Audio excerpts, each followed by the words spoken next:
தீர்க்கதரிசன புஸ்தகம், மல்கியா தீர்க்கதரிசன புஸ்தகம் 3ஆம் அதிகாரம் 2வது வசனமும் 3வது வசனமும் சத்தமாக வாசிக்கலாம். ஆனாலும் அவர் வரும் நாளை சகிப்பவன் யார்? அவர் வெளிப்படையில் நிலைநிற்பவன் யார்? அவர் குடமிடுகிறவனுடைய அக்கினியைப் போலவும் மன்னாருடைய சவுக்காரத்தைப் போலவும் இருப்பார். அவர் உட்கார்ந்து வெள்ளியை குடமிட்டு சுத்திகரித்துக் கொண்டிருப்பார். அவர் லேவியின் புத்திரரை சுத்திகரித்து அவர்கள் கர்த்தருடையவர்களாய் இருக்கும்படிக்கும் நீதியாக காணிக்கையை செலுத்தும்படிக்கும் அவர்களை பொன்னைப் போலவும் வெள்ளியைப் போலவும் குடமிடுவார். நாம் தொடர்ந்து 21 நாளும் பரிசுத்த ஆவியானவருடைய அக்கினி அபிஷேகத்தை குறித்து நாம் தியானித்துக் கொண்டிருக்கிறோம். பரிசுத்த ஆவியானவர் அக்கினியால் நம்மை நிரப்பி நம்மை சுத்திகரிக்கக்கூடிய ஆவியானவராய் வெளிப்பட்டுக் கொண்டிருக்கிறார். பரிசுத்த ஆவியானவர் நம்மை நிரப்புகிறார், வல்லமை கொடுக்கிறார், வரங்களை கொடுக்கிறார். அதே நேரத்தில் நம்முடைய ஆவிக்குரிய வாழ்க்கைக்கு தடையாய் போராடுகிற எல்லா ஏரியாவையும் சுட்டெரிக்கும்படி அவருடைய அக்கினி வெளிப்பட்டுக் கொண்டிருக்கிறது. எனக்கு விசுவாசிக்கிறீங்க? ஹல்லேலூயா. நாம் தொடர்ந்து ஜெபித்துக் கொண்டிருக்கிறோம், தியானித்துக் கொண்டிருக்கிறோம். பரிசுத்த ஆவியானவர் ஒவ்வொரு நாளும் ஒவ்வொரு மகிமையாய் இதை மாற்றிக் கொண்டிருக்கிறார். எத்தனை விசுவாசிக்கிறீங்க? ஆவியானவர் பலத்தின் மேல் பலன, மகிமையின் மேல் மகிமை நம்ம மேல பொழிந்தருளி கொண்டிருக்கிறார். இந்த பரிசுத்த ஆவியானவருடைய அக்கினியை இந்த மல்கியா தீர்க்கதரிசன புஸ்தகத்தினுடைய இந்த வசனத்துல புடமிடுகிறவனுடைய அக்கினியாய் நம்ம பார்த்து கொண்டிருக்கிறோம். இங்க ரொம்ப விசேஷமா ஆண்டவர் சொல்றாரு, லேவியர்களை பிரித்தெடுக்க போகிறார். ஆண்டவர் இந்த உலகத்துல நம்மை அவருடைய பிள்ளையாய் மாற்றி ராஜாக்களும் ஆசாரியர்களுமாய் அவருடைய வேலையை செய்யும்படி, அவருக்காய் எழுப்பி பிரகாசிக்கும்படி ஆண்டவர் நம்மை தெரிந்தெடுத்திருந்த போதிலும் அவருடைய சித்தமும் விருப்பமும் நம்முடைய வாழ்க்கையில நிறைவேற முடியாதபடி சத்துரு பலவாறு போராடி கொண்டிருக்கிறான். லேவியர்களாலே தெரியாத வரைக்கும் நமக்குள்ள அந்த அழைப்பு இருக்குதா, அபிஷேகம் இருக்கிறதா, நமக்குள்ள வரங்கள் இருக்கிறதா, நம்மள ஆண்டவர் தெரிஞ்செடுத்திருக்கிறான்னு சொல்லி நமக்கே தெரியாத வரையில பிசாசு நம்மை அங்க மழுங்கடித்து வைத்திருக்கிறார், அல்லது கழிவை போட்டு வெளிப்பட முடியாதபடி அங்கே மறைத்து வைத்திருக்கிறார். அதனால நம்மளை பார்த்து சொல்லிக்கிறோம், எனக்கெல்லாம் அந்த அழைப்பு இல்லை, எனக்கெல்லாம் அந்த தரிசனம் இல்லை, எனக்கெல்லாம் அந்த காரியம் இல்லை. நம்ம வாயிலே நம்மளை சொல்ல வைத்து சத்துரு நம்மை மழுங்க வைத்துக் கொண்டிருக்கிறான். ஆனா இன்னைக்கு பரிசுத்த ஆவியானவர் அவருடைய புடமிடுகிற அக்கினியை கொண்டு வந்து, நீ லேவியனாய் இருந்தால் உன்னை வெளியே கொண்டு வந்ததான் ஆவார். ஹல்லேலூயா. அழைப்பை பெற்றவர்களை வெளியே கொண்டு வந்ததான் ஆவார். தரிசனம் உள்ளவர்களை வெளியே கொண்டு வந்ததான் ஆவார். ஒருவேளை நீங்க இதை கேட்டுக் கொண்டிருக்கிறவர்கள் நீங்க நினைக்கலாம், ஒருவேளை இன்னைக்கு தரிசனம் உள்ளவங்கள வெளியே வருவாங்க போல, தரிசனம் உள்ளவங்களுக்காக ஆண்டவர் பேசிக் கொண்டிருக்கிறார் போல, அப்படி சொல்லி ஒருவேளை நீங்க நினைக்கலாம். ஆனா ஆண்டவர் சொல்றாரு, இன்னைக்கு இந்த வார்த்தை உன் காதுல விழுந்து கொண்டிருக்கிறது என்று சொன்னார். இன்றைக்கு உன்னை ஆண்டவர் இந்த இடத்துல கொண்டு வந்திருக்கிறார் என்று சொன்னார்.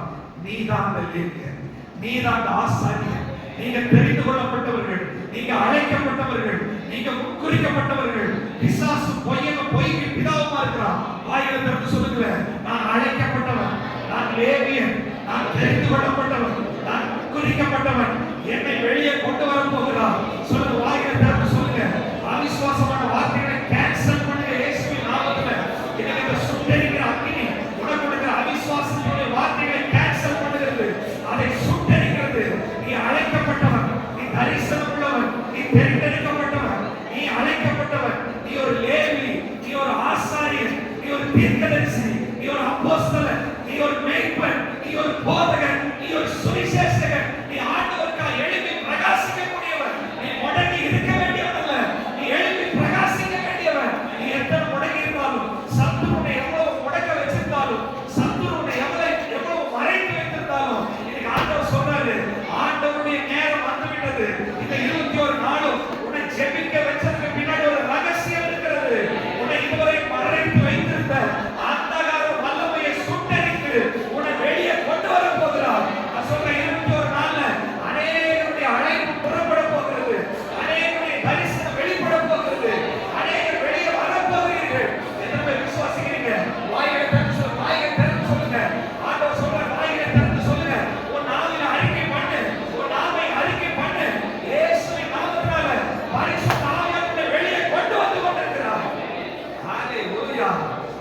பாருங்க, அழைப்பை பெற்றதுனாலதான் இன்னைக்கு இந்த வார்த்தை உங்க காதுல வந்து கொண்டு எத்தனை பேர் விசுவாசிக்கிறீங்க? அழைப்பு வரும்போது நீங்க மனம் திரும்பாம கூட இருக்கலாம். அழைப்பு வரும்போது நீங்க கொலைகாரனா கூட இருக்க. சவுல் அழைப்பு வரும்போது இவன் கொலைகாரனா இருந்தான்.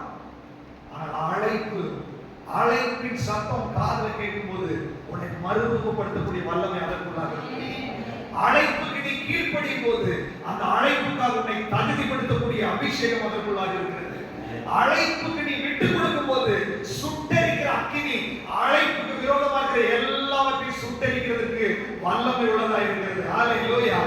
நல்லா பாருங்க, வீட்டுல குப்பை எல்லாம் சுட்டெரிக்குன்னு சொல்லி முடிவு பண்ணிட்டீங்கன்னா நீங்க குப்பைன்னு எடுத்து வெளியே போட்டதான் சுட்டெரிக்க முடியும். வீட்டுக்கு கொடுக்கறது சுட்டெரிக்க முடியாது. நீங்க ஆவியானவர் சொல்றாரு, உனக்குள்ள இருக்கிற சில குப்பைகள், உனக்குள்ள இருக்கிற சில அவிசுவாசங்கள், உனக்குள்ள உன்னை குறிச்சு இருக்கிற நெகட்டிவான தாட்டுகள், உனக்குள்ள தேவ திட்டத்துக்கு விரோதமா இருக்கிற எண்ணங்கள், செயல்பாடுகளை அதை ஒரு குப்பையாய் நினைத்து எனக்கு நான் தூக்கி வெளியே போடுறேன் அப்படின்னா ஒரு பட்சிக்கு இறங்கி ஆல்ரெடி இறங்கி இருக்கிறது. அதை சுட்டெரிக்கும்படியா எத்தனை பேர் தூக்கி வெளியே போட போறீங்க? வாய்களை திறந்து சொல்லுங்க, ஆண்டவரே எனக்கு உள்ள இருக்கிற குப்பைகளை தூக்கி போட போறாங்க. தூக்கி போடுங்க இயேசுவின் நாமத்துல. ஆல்ரெடி ஒரு அக்கினி வெளிப்பட்டு கொண்டிருக்கிறது. ஆல்ரெடி அக்கினி எரிந்து கொண்டிருக்கிறது. நீ தூக்கி போடுவதை சுட்டெரிக்கும்படி, நீ தூக்கி போடுவதை எரிக்கும்படி கர்த்தருடைய பட்சிக்கிற அக்கினி இயேசுவின் நாமத்துல வெளிப்படுத்தப்பட்டிருக்கிறது. அநேகருடைய கசடுகள் சுட்டெரிக்கப்படுகிறது, சுட்டெரிக்கப்படுகிறது, சுட்டெரிக்கப்படுகிறது. ஹalleluya. நன்றி ஆண்டவரே, நன்றி ஆண்டவரே. பாருங்க, லேவியர்களை வெளியே கொண்டு வர வேண்டும் என்று தேவன் தீர்மானித்து விட்டார். நீங்களா நினைக்கலனா கூட லேவியன் வெளியே வந்துதான் ஆக வேண்டும். ஹalleluya. நீங்க லேவியர்களா இருக்கிறீங்க, அதனால நீங்க வெளியே வந்துதான் ஆக வேண்டும். சோ லேவியர்களை எப்படி புடமிடுவாரமா? வெள்ளியை புடமிடுவது போல, பொன்னை புடமிடுவது போல நான் லேவியரை நான் புடமிடுவேன். அப்படின்னா இந்த பொன்னை நம்ம தியானிக்கும் போது ஆசரிப்பு கூடாரத்துக்குள்ளாக நாம் கடந்து போய் தியானிச்சோம். ஆசரிப்பு கூடாரம் இன்றைக்கு இருக்கிற நம்முடைய ஆவிக்குரிய வாழ்க்கையினுடைய நிழலாட்டமாய் செய்யப்பட்டது. இன்றைக்கு எனக்கு ஆவி, ஆத்துமா, சரீரம் இருக்கிறது போல அன்றைக்கு ஆசரிப்பு கூடாரத்துல பிராகாரம், பரிசுத்த ஸ்தலம், மகா பரிசுத்த ஸ்தலம் என்று சொல்லி 3 பகுதிகள் அதுல இருந்தது. இன்றைக்கு என்னுடைய ஆவியில நான் அனலாக வேண்டும். அப்போஸ்தலனாகிய பவுல் சொன்ன வார்த்தைகளை நம்ம வாசிச்சோம். ஆவியில அனலாயிருங்கள், உள்ளான மனுஷன்ல வல்லமையாய் நீங்க பலப்பட வேண்டும். அதற்காக தான் பரிசுத்த ஆவியானவர் தன்னுடைய அக்கினி அபிஷேகத்தை உங்க மேல போட்டுக் கொண்டிருக்கிறார். உங்களுடைய ஆவியில ஒரு விடுதலை நடக்காவிட்டால், உங்களுடைய ஆவி அனல் ஆகாவிட்டால், உங்களுடைய வெளிப்பிரகாரமான விடுதலையோ வெளிப்பிரகாரமான ஊழியமோ நடக்காது. சோ உங்க ஆவியை குறித்து நேற்றைக்கு நிறைய வசனங்கள் நம்ம தியானிச்சோம். இன்னைக்கு நேற்றைக்கு தியானிச்ச விஷயத்திலிருந்தே நம்ம போகிறோம். அந்த உடன்படிக்கை பெட்டிக்குள்ளாக அது மரத்தால் செய்யப்பட்டிருந்தது. அது மனுஷனை குறிக்கிறது. அந்த மரத்தால் செய்யப்பட்டிருந்த உடன்படிக்கை பெட்டி அது பொன் தகட்டால் மூடப்பட்டிருந்துச்சு. அந்த பொன் தகட்டால் மூடப்பட்டிருந்தது. அது இயேசு கிறிஸ்துவினுடைய ஒரு அடையாளம். பொன் தகட்டால் மூடப்பட்டிருந்ததுனால அங்கே ஒரு மகிமை இறங்கி வரும்போது அந்த பொன் தகடு ஜொலிக்க ஆரம்பிக்கும். சோ அந்த மகா பரிசுத்தத்துக்குள்ள, பரிசுத்த ஸ்தலத்துக்குள்ள எப்போதும் தேவ மகிமை இறங்கி இந்த பொன் தகடு ஜொலித்துக் கொண்டே இருக்கும். ஆவியானவர் விரும்புகிறார், நீ ரட்சிக்கப்பட்ட நாளிலிருந்து உன்னுடைய ஆவிக்குள்ளாக வெளியே 1000 பிரச்சனை இருக்கலாம், ஆனா உன்னுடைய ஆவிக்குள்ளாக தேவனுடைய ஷெக்கினா மகிமை இறங்கி தேவனோட கனெக்டடா இருக்கிறதுனால உன்னுடைய ஆவி ஜொலித்துக் கொண்டிருக்க வேண்டும். பவுலுக்கு அந்த அனுபவம் இருந்ததுனாலதான் ஆவியில அனலாயிருங்கள். ஆவியில எப்போது அலர்ட்டா இருக்க, உங்களுடைய ஆவியில உள்ளான மனுஷன்ல வல்லமையாய் நீங்க பலப்பட வேண்டும் என்று சொல்லி மீண்டும் மீண்டும் பரிசுத்த பவுல், அப்போஸ்தலனாகிய பவுல் ஆவி குறித்து நிறைய வசனங்களை எழுதி கொண்டு இருக்கிறார். அப்போ அந்த ஷெக்கினா மகிமை வரும்போது அதை ஒரு ரிஃப்ளெக்ட் பண்ணணும், அந்த மகிமையை வெளிப்படுத்தணும். நம்ம சிந்திச்சோம், நம்முடைய ஆவியில இப்படிப்பட்ட ஒரு மகிமை வெளிப்பட மாட்டேங்குது, அதுக்கு என்ன தடை என்று சொல்லி நம்ம நேற்றைக்கு நிறைய விஷயங்களை நம்ம தியானித்தோம். அதுல ரொம்ப முக்கியமானது, இந்த மரத்துல செய்யப்பட்ட இந்த பெட்டியை பொன் தகடு மூடப்பட்டிருக்கிறது. அந்த பொன் தகடு என்பது ஒரு தங்க கட்டியை வெட்டி எடுத்து அதை உருக்கி அதை அடித்து ஒரு தகடா போடுறது மாதிரி கல்வாரி சிலுவையில இயேசு கிறிஸ்துவை அடித்து நொறுக்கி சின்னாபின்னமாக்கப்பட்டு உங்களை பொற்தகடால் அவர் மூடி இருக்கிறார். ஹல்லேலூயா. உங்களுக்கு கிடைக்கப்பட்ட இந்த மேன்மை, உங்களுக்கு கிடைக்கப்பட்ட இந்த பாக்கியம் ஏதோ சும்மா கிடைக்கல. கல்வாரி சிலுவையில விலை கிரயம் செலுத்தி உங்களை பொன்தகடால் மூடி இருக்கிறார். ஹல்லேலூயா. உங்களை பரிசுத்தவான்களாய் மாற்றி இருக்கிறார். ராஜரீக ஆசாரிய கூட்டமாய் மாற்றி இருக்கிறார். அப்போ இந்த மேல இந்த பொன் தகடு மூடப்பட்டிருக்கிறதை உணர்ந்து ரோமர் 1ஆம் அதிகாரம் 21வது வசனத்தை நம்ம நேற்று வாசிச்சோம். அவர்கள் தேவனை அறிந்திருந்தும் அவரை மகிமைப்படுத்தாமலும் ஸ்தோத்தரியாமலும் இருந்ததனால தங்கள் சிந்தனைகளினாலே வீணரானார்கள். உணர்வில்லாத அவருடைய இருதயம் இருளடைந்து விட்டது. ஏன் என்னுடைய மகா பரிசுத்த ஸ்தலம் ஜொலிக்கவில்லை? ஏன் என்னுடைய ஆவி அனலா இல்ல? ஏன் என்னுடைய ஆவியில அந்த ஷெக்கீனா மகிமையை உணர முடியல? ஏன் என்னால ஆவியில எழுதி பிரகாசிக்க முடியவில்லை என்றால், உன்னை ஆவிக்குரியவனாய் மாற்றின, உன்னை நீ ஒரு மரமா இருந்தாலும் உன்னை பொன் தகட்டால் மூடின, அந்த விலைக்கிரயம் செலுத்தின அந்த இயேசு கிறிஸ்துவை நீ அறிந்திருந்தும் அவர்தான் உன்னுடைய இரட்சகர் என்று நீ புரிந்திருந்தும் அவருக்கு கொடுக்க வேண்டிய கனத்தை கொடுக்கவில்லை, நீ ஆராதிக்கவில்லை, அவரை மகிமைப்படுத்தவில்லை. அவரை மகிமைப்படுத்துகிற எந்த ஸ்தானத்திலும் அவர் இறங்கி வந்து நம்மை ஆசீர்வதிக்கிறவராய் இருக்கிறார். ஹல்லேலூயா. பல நேரங்களில் அவருக்கு நம்ம மகிமையை செலுத்தவில்லை. நீங்க மகிமையை செலுத்தல, நீங்க அவரை ஸ்தோத்திரம் பண்ணல. வாசிக்கிறோம் ஒரு 2 வசனத்தை. சங்கீத புஸ்தகம், சங்கீதக்காரன் தாவீது சொல்றாரு,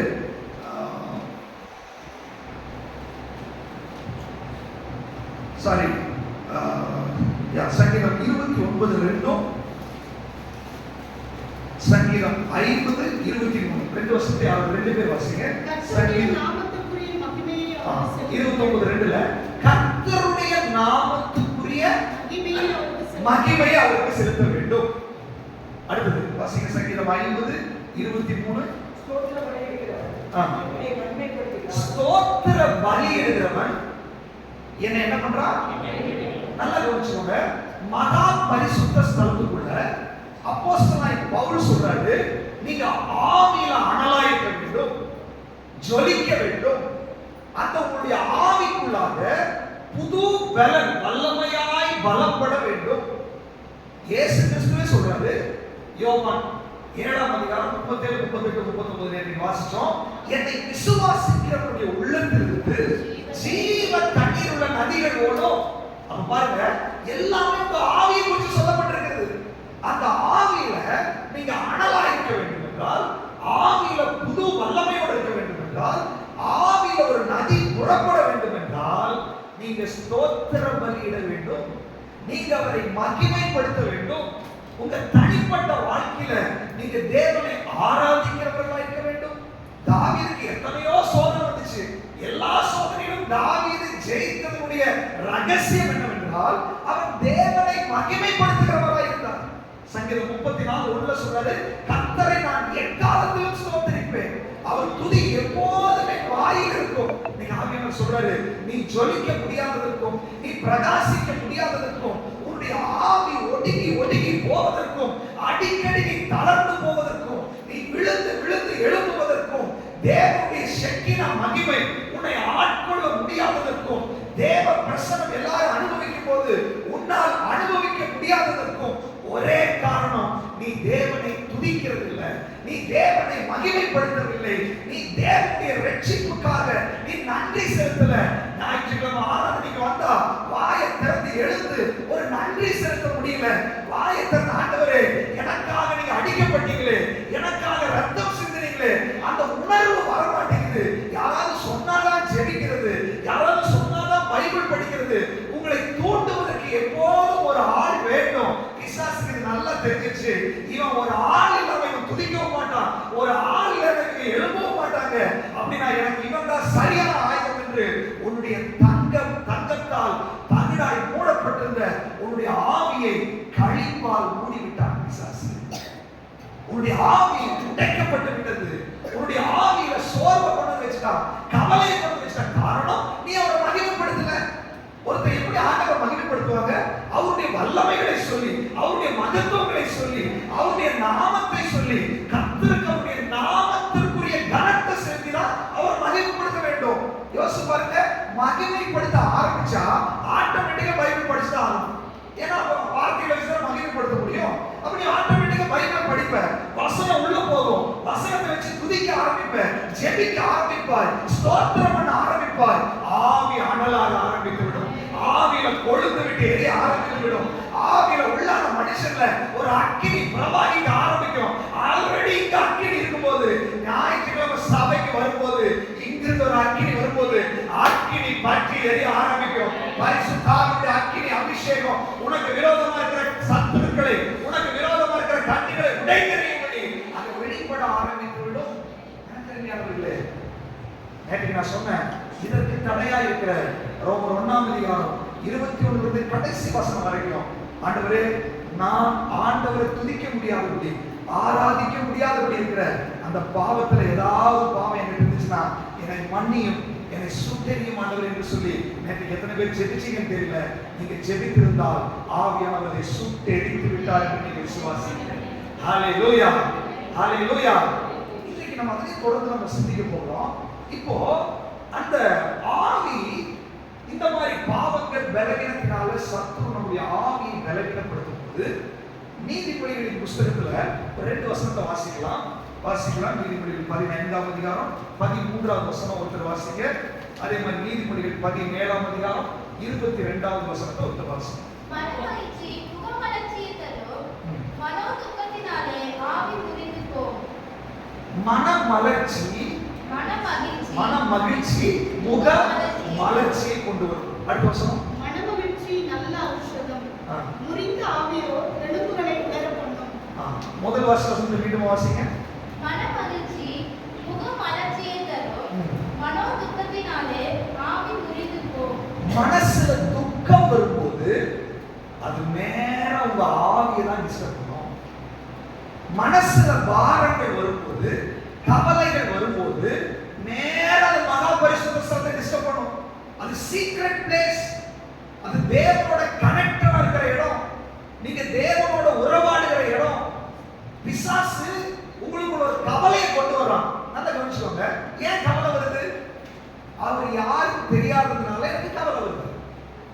அவர் அற்புதத்தை செய்வார் எனக்கு தெரியல, கவலை வந்துருச்சு. அவர் செங்கடலை பிளந்தார் எனக்கு தெரியல, கவலை வந்துருச்சு. அவர் எரிகோ கோட்டையை உடைச்சாரு தெரியல, எனக்கு கவலை வந்துருச்சு. கோலியாத்தை ஜெயிச்சவருக்கு தெரியல, கவலை வந்துருச்சு. சிலுவையில எனக்காக எல்லாத்தையும் செய்து முடிச்சு, நான் இல்ல அவர் தான் தங்கத்துல என்ன மூடி இருக்கிறாரு, நான் மரத்தெல்லாம் நீ வெளியே பார்க்க முடியாது பிசாசே, அவரால் நான் மூடப்பட்டிருக்கிறேன், நான் இல்ல ஜீவிக்கிறது அவர் தான் அப்படின்னு சொல்லி உங்களுக்கு சொல்ல முடியாததுக்கு காரணம், நீங்க வேதத்தையும் வாசிக்கல, அவரை மகிமைப்படுத்தவில்லை. அதனால கவலை உங்களுக்குள்ள வந்துருச்சு. நல்லா கவனிச்சுக்கோங்க. தினமும் உங்களை வாழ்த்துகிற பண பிரச்சனை, குடும்ப பிரச்சனை, சரீர பிரச்சனை, வேலை பிரச்சனை, இது எல்லாம் சத்துரு உங்க ஆவியை முறித்து போடும்படி வைக்கிறதான டார்கெட் என்பதை நீங்க புரிந்து கொள்ளணும். உங்க ஆவியை முறித்து போடுகிறான், உங்க ஆவியை நொறுக்குகிறான். எப்படி நீங்க கனெக்டடா இருக்க முடியும்? நீங்க நொறுங்கி போய் சபையில வந்து உட்கார்ந்து இங்கிருந்து என்ன வார்த்தை வந்தாலும் அந்த தீ பத்த மாட்டேங்குது. தண்ணியை ஊற்றி அணைச்சாச்சு கவலைனால, மறுபடியும் எப்படி பத்த வைக்க முடியும்? கருமையானவர்களே, நீங்க வசனத்துல சார்ஜ் பண்ணாதான் அதை பத்த வைக்க முடியும் ஒழிய, நீங்க அவரை மகிமைப்படுத்துற. தாவீது சொல்றான், நான் தியானிக்கையில் அக்கினி மூண்டது. பிசாசு தண்ணியை ஊத்தி உங்க ஆவியை அணைச்சு போட்டுக்கிட்டோம். திரும்ப அதை இக்னைட் பண்றது, திரும்ப அதை பத்த வைக்கிறது ஒரே ஃபார்முலா. தாவீதுக்கு தெரிஞ்சிருச்சு. தாவீது சொல்றான், அப்சலோமுக்கு பயந்து குகையில் இருந்த போது, சவுலுக்கு பயந்து ஒளிஞ்சு கொண்டிருந்த போது, எத்தனையோ போராட்டங்கள் வந்த போது அவருடைய ஆவி அணைச்சு போய் கிடந்துச்சு. அவனுக்கு தெரிஞ்சிச்சு, அதை சார்ஜ் பண்றதுக்கு எந்த பாஸ்டரும் வர வேண்டாம், எந்த சர்ச்சுக்கும் போக வேண்டாம், யாரும் எனக்கு தேவையில்லை, எந்த தீர்க்கதரிசி தேவையில்லை. உட்கார்ற இடத்துல அவரை நான் தியானிக்கும் போது, அவரை மகிமைப்படுத்தும் போது, அவர் எவ்வளவு பெரியவர், அவர் என்னுடைய ரட்சகர், அவர் என்னுடைய மீட்பர், அவர் என்னுடைய ராஜா, அவர் எனக்காக எல்லாவற்றையும் செய்து முடிப்பார் என்று உன் வாயில சொல்லும் போது உள்ள சார்ஜ் ஆக ஆரம்பிக்கிறது, அக்கினி பற்றி எரிய ஆரம்பிக்கிறது. நான் சொல்றேன், சத்துரு எவ்வளவுதான் அணைச்சு போட்டிருந்தாலும் ஆண்டவருடைய அக்கினி அதை பற்ற வைக்க ஆரம்பிக்கும். அவருடைய அகாப்பை லவ் குறித்து உன்னத பாட்டு சொல்லுகிறது, நேச வைராக்கியம் பாதாளத்தை விட கொடியது, நேசத்தினுடைய அக்கினி தழல் அது நெருப்பை விட பவர்ஃபுல்லானது. ஹalleluya. அது உன்னை பற்ற வைக்க ஆரம்பித்து விடும். நீ எவ்வளவு கவலை இருந்தாலும் எவ்வளவு துக்கத்தில் இருந்தாலும் ஆண்டவரே நீ எவ்வளவு பெரியவர் என்று சொல்லும்போது ஒரு அக்கினி உனக்குள்ளாக இறங்க ஆரம்பித்து விடும். ஹalleluya. இந்த மகா பரிசுத்த ஸ்தலம் அனலா இருக்கும்படி நீங்க ஒப்பு கொடுங்க. உங்க ஆவியில அனலா இருக்க வேண்டிய எல்லா சூழ்நிலையிலையும் பவுலால் எப்பக்கத்தில் நெருக்கப்பட்டாலும் நான் ஒடுங்கி போக மாட்டேன். என்ன சிறைச்சாலைக்குள்ள வச்சாலும் நானும் ஸ்ரீலாவும் துதிக்க ஆரம்பிப்போம். உள்ள சார்ஜ் ஆக ஆரம்பிக்கும். உள்ள சார்ஜ் ஆச்சுன்னா ஆட்டோமேட்டிக்கா டோர் ஓபன் ஆக ஆரம்பிச்சிடும். ஹalleluya. அடுத்த வசனத்தை வாசிங்க. நீதிமொழிகள்ல மனமகிழ்ச்சி நல்ல ஔஷதம். மனமகிழ்ச்சி நல்ல ஔஷதம். முறிந்த ஆவியோ எலும்புகளை உலரப் பண்ணும். முறிந்த ஆவி பாத்தீங்களா, அது நேர எலும்புகளுக்குள்ள பிரச்சனை கொண்டு வியாதி கொடுக்கும். பிசாசுக்கு நல்லா தெரியும். உங்களுக்கு பலவீனத்தை கொண்டு வந்துருவான். உங்களுடைய ஆவியில தொடங்கி கவலையை கொண்டு வந்து பலவீனத்தை கொண்டு முடிச்சிடலாம். அவனுக்கு தெரியும் நீ பலவீனப்பட்ட அடுத்தது தியானிக்க கூட முடியாது. வசனத்தை வாசிக்க வரும்போது காய்ச்சலா இருக்க உற்சாகமா வசனத்தை வாசிக்கணும். காய்ச்சல் ரெடியா கூட வாசிக்கலாம் நம்ம நினைக்கிறோம். சத்துரு உங்களை தளர்த்துறான், சத்துரு உங்களை பலவீனப்படுத்துறான். பலவீனம் வந்தாலே சர்ச்சை கூட கேன்சல் பண்றோம். பலவீனம் வந்தாலே ஆன்லைன்ல பார்த்துக்கலாம் முடிவு பண்ணிடுறோம். பலவீனம் வந்தாலே அடுத்த ஆப்ஷன் கூட நம்ம போயிடுறோம் இல்லையா? ஆண்டவர் சொல்றாரு, பவுல் சொல்றாரு, அவருக்கு அந்த அந்த அக்கினி பற்ற வைக்கிறது தெரிஞ்சதுனால அது சொல்றாரு, பலவீனத்துல அவருடைய பலன் பூரணமா விளங்கும். அது சொல்ற என்னை பலப்படுத்துகிற கிறிஸ்துவினாலே எல்லாவற்றையும் செய்ய எனக்கு பலன். அப்படின்னு என்ன அர்த்தம்? என்னை பலப்படுத்துகிற கிறிஸ்துனா என்னை தீ பற்ற வைக்கிற கிறிஸ்து. ஹalleluya. என்னுடைய ஆவியை கொழுந்து விட்டு எரிய வைக்கிற இயேசு, என்னுடைய ஆவிக்குள்ள புது பலனை கொடுக்கிறவர். வெளியில ஆயிரம் பிரச்சனை இருக்கட்டும், என்னுடைய ஆவியை நான் ஸ்ட்ராங்கா இருக்க போகிறேன். ஹalleluya. வாயில திறந்து சொல்லுங்களேன், ஆண்டவரே என்னுடைய ஆவியை முறிந்து போக பண்ணுகிற, என்னுடைய ஆவியை பலவீனப்படுத்துகிற, என் சரீரத்துக்குள்ள பலவீனத்தை கொண்டு வருகிற எல்லா சத்துருக்களுடைய கவலைகளை ஆண்டவரே உங்களுடைய சுட்டெரிக்கிற அக்கினி அனுப்புங்க. ஆண்டவரே பரிசுத்த ஆவியுடைய அக்கினி அபிஷேகம் அந்த கவலைகளை சுட்டெரிப்பதாக, கவலைகளை சுட்டெரிப்பதாக, பலவீனத்தை சுட்டெரிக்கட்டும். அநேகருடைய சரீரத்துல அது சுகமளிக்கிற வல்லமையாய் வெளிப்பட ஆரம்பிக்கும். பரிசுத்த ஆவியுடைய அக்கினி சுட்டெரிக்கிற அக்கினி வெளிப்படும் போது சத்துரு கொண்டு வந்த பலவீனம் வெளியே போயிடாக வேண்டும்.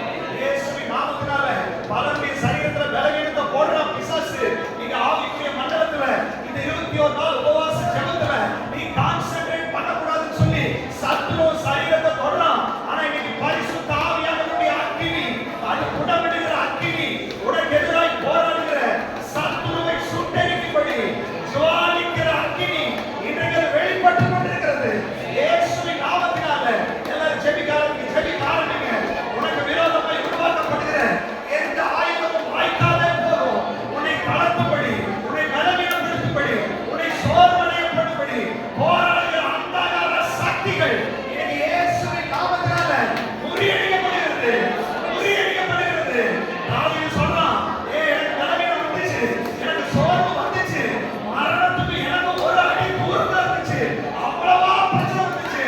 ஆனா தாவீது சொல்றான், இல்ல ஆண்டவரே என்னை பற்ற வைக்கிற, என்னை பற்றி எரிய வைக்கிற ஒரு அக்கினி உம்மோடு இருக்கிறது ஆண்டவரே. நான் உம்மோடு கனெக்ட் ஆகியிருக்கிறேன் ஆண்டவரே. உம்மால ஒரு சேனைக்குள் பாய்வேன், உம்மால ஒரு மதிலை தாண்டுவேன். ஓ அந்த அக்கினி உங்கள் மேல ஆரோபிக்கப்பட்டிருக்கிறார். ஹalleluya. எத்தனை பேர் விசுவாசிக்கிறீங்க? ஹalleluya. இப்போ அந்த ஆவியில சத்துரு கையை வச்சுட்டே இருக்கிறான். இன்னைக்கு பரிசுத்த ஆவியானவர் சொல்றாரு, உங்க ஆவியில இப்படி கவலைகளை பலவீனத்தை கொண்டு வந்து உங்களை தளர்த்தும் போது நீங்க விசுவாசம் உள்ளவர்களாய் இருக்க வேண்டும். காற்று கடலும் வந்தப்பவே சீசன்ல சொன்னாங்க, அற்ப விசுவாசி, ஏன் பயப்பட்டீங்க? அப்போ அவிசுவாசம் என்பது தேவனுக்கு பிரியமில்லாத விஷயம். எபிரேயர் நிருபத்துல வாசிக்கிறோம், ஜீவனுள்ள தேவனை விட்டு விலகுவதற்கு ஏதுவான 3ஆம் அதிகாரத்துல அவிசுவாசம் உள்ள பொல்லாத இருதயம் உங்களில் ஒருவருக்கும் இராதபடி நீங்க என்ன பண்ணணும்?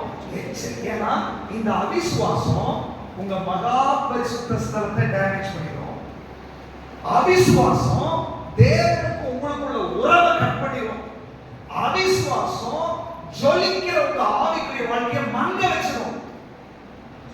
ஆண்டவர் விசுவாசத்தை தொடக்கிறவரும் முடிக்கிறவருமாய் இருக்கிற அவர் இந்த இறங்கி வந்திருக்கிறார். எத்தனை பேர் விசுவாசிக்கிறீங்க? 12ஆம் அதிகாரத்தில் சொல்லப்பட்டிருக்கிறது, அவர் தான் விசுவாசத்தை தொடக்கிறவரும் முடிக்கிறவருமாய் இருக்கிறார். ஹல்லேலூயா. எப்படி விசுவாசத்தை தொடங்க முடியும்? பழைய ஏற்பாட்டில் இருந்த அந்த உடன்படிக்கை பெட்டி நமக்கு அது ஒரு அடையாளம். உடன்படிக்கை பெட்டி மூடப்பட்டிருந்தது. உடன்படிக்கை பெட்டி பொன்தகடால் மூடப்பட்டிருந்துச்சு. அதை பார்க்க முடியாது.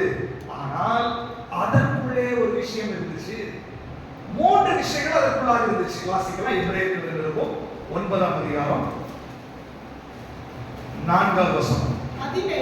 அதிலே அதாவது உடன்படிக்கை பெட்டிக்குள்ளாக பொன்னால் செய்யப்பட்ட ஒரு தூப கலசம் முழுவதும் பொற்தகடு பொதிக்கப்பட்டிருந்த உடன்படிக்கை பெட்டியும் இருந்தன.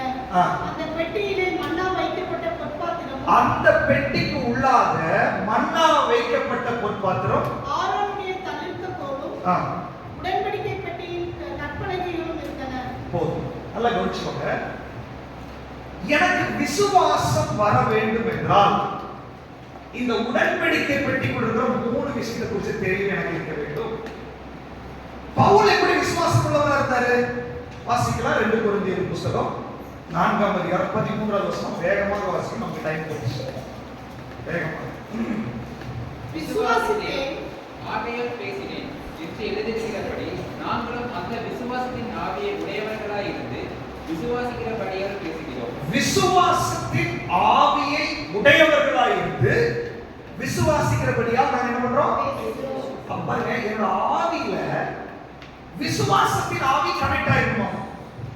என்னோட ஆவியில இருந்தா விசுவாசமே புறப்படும்.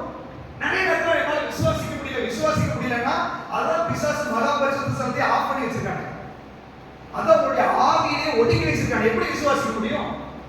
பவுல் இந்த ஆவியில அனலா இருந்ததுனால, விசுவாசத்தின் ஆவி அதுல இருந்ததுனால எப்பேற்பட்ட சூழ்நிலையிலும் விசுவாசம் அவருக்குள்ள வந்துச்சு. சோ இன்னைக்கு அந்த பெட்டிக்குள்ள நீங்க பார்த்தா மன்னா வைக்கப்பட்ட ஒரு பொற்பாத்திரம் இருக்கிறது. மன்னா என்றால் புதிய ஏற்பாட்டுல அப்பம், ஜீவ அப்பமாகிய இயேசு கிறிஸ்துவை குறிக்கிறது. மன்னா உடன்படிக்கை பெட்டிக்கு உள்ளாக இருந்தது. உங்களுடைய விசுவாசம் வளர வேண்டும் என்றால் அந்த மன்னா உடன்படிக்கை பெட்டியாகிய உனக்குள்ள, உன்னுடைய ஆவிக்குள்ள மன்னாவாகிய இயேசு இருக்கிறார் என்பதை நீங்கள் விசுவாசிக்க வேண்டும். கொலோசியர் 1:27 கிறிஸ்துவானவர் மகிமையின் நம்பிக்கையாய் எனக்குள்ளே வாசம் பண்ணுகிறார் என்பது இது ஒரு ரகசியம். வெளியிருக்கிறவங்க பார்க்க முடியாது. உடன்படிக்கை பெட்டிக்குள் இருப்பது ரகசியம். அது மன்னா. மன்னா அப்படின்னு என்னது? இஸ்ரவேல் ஜனங்கள் எகிப்தை விட்டு வந்த உடனே அவர்களுக்கு விவசாயம் இல்ல, சாப்பிடுறதுக்கு ஒண்ணு இல்ல, அவர்களுக்கு வீடு இல்ல, வனாந்தர வாழ்க்கை. ஆண்டவரே என்ன பண்ணுவது அப்படின்னு சொல்லி அவங்க தவிச்ச போது தேவன் தூதருடைய அப்பத்தை கீழே இறக்கி கொடுத்தார். ஹல்லேலூயா. அப்படின்னா என்ன அர்த்தம்? உங்களுக்குள்ள அந்த மன்னா இருக்குது, எனக்குள்ள இயேசு இருக்கிறார், எனக்குள்ள ஜீவ அப்பம் இருக்குதுன்னு சொல்லி உங்களுக்குள்ள விசுவாச அறிக்கை நீங்க செய்யும் போது அதனுடைய அர்த்தம் என்னன்னா, என்னுடைய ஆண்டவர் அற்புதங்களை செய்கிற ஆண்டவர் என்பதை ஆட்டோமேட்டிக்காக நான் புரிந்து கொள்கிறேன். ஹல்லேலூயா.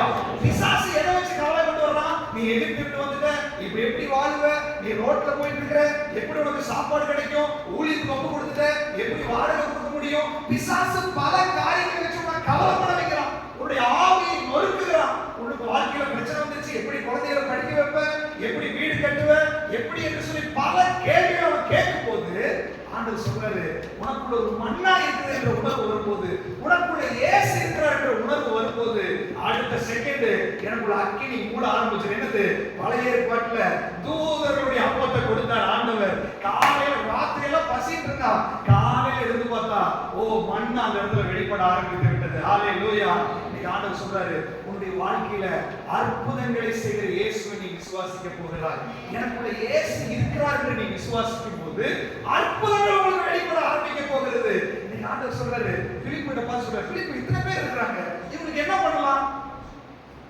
பிலிப்பு என்ன பண்ணான்? எனக்கு தெரியாதுன்றான். அப்ப என்ன சொல்றாரு? அதை வாங்கி ஸ்தோத்திரம் பண்ணி 5000 பேர் கொடுத்தாரு. அப்படின்னா என்ன அர்த்தம்? அந்த ஜீவ அப்பமாகிய அந்த மன்னாவாகிய இயேசு உங்க ஆவியில இருக்கிறாரு, உங்களுக்குள்ள மகிமையின் நம்பிக்கையா இருக்கிறாரு.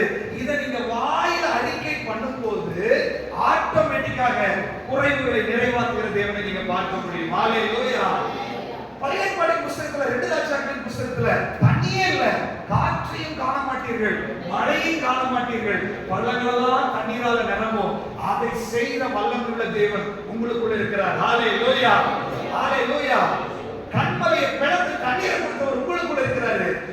சாரிபாத் விதவையுடைய வீட்டுல அற்புதத்தை செய்தவர் உங்களுக்குள்ள இருக்கிறாரு. எலியா தீர்க்கதரிசிக்கு காகத்தை கொண்டு வந்து போஷிச்சவர் உங்களுக்குள்ள இருக்கிறாரு. சோர்ந்து போனவரை தட்டி எழுப்பி தூதனுடைய அப்பத்தை கொடுத்தவர் உங்களுக்குள்ள இருக்கிறாரு. எனக்கு அருமையானவர்களே, அவர் இருக்கிறார் இருக்கிறார் இருக்கிறார் சொன்ன உடனே உங்க மேல ஒரு அற்புதத்தின் அபிஷேகம் வெளிப்பட ஆரம்பித்து விடும். அற்புதத்தின் அபிஷேகம் வெளிப்படும் போது நான் முதல்ல சொன்னேன், பரிசுத்த ஆவியுடைய அபிஷேகத்துல உங்களை நிரப்பவும் செய்யும், சுட்டெரிக்கவும் செய்யும். அப்ப அற்புதத்தின் அபிஷேகம் வெளிப்படும் பொழுது, பரிசுத்த ஆவியுடைய வல்லமை வெளிப்படும் போது, ஒரு பக்கம் விசுவாசம் வரும், இன்னொரு பக்கம் அவிசுவாசம் சுட்டெரிக்கப்பட ஆரம்பிக்கும். ஹalleluya. எத்தனை பேர் விசுவாசிக்கிறீங்க? வாயில திறந்து சொல்லுங்க, எனக்குள்ள இயேசு இருக்கிறார், எனக்குள்ள மன்னா இருக்கிறது, எனக்குள்ள அற்புதம் இருக்கிறது. எல்லாரும் வாயில திறந்து சொல்லுங்க. ஹalleluya.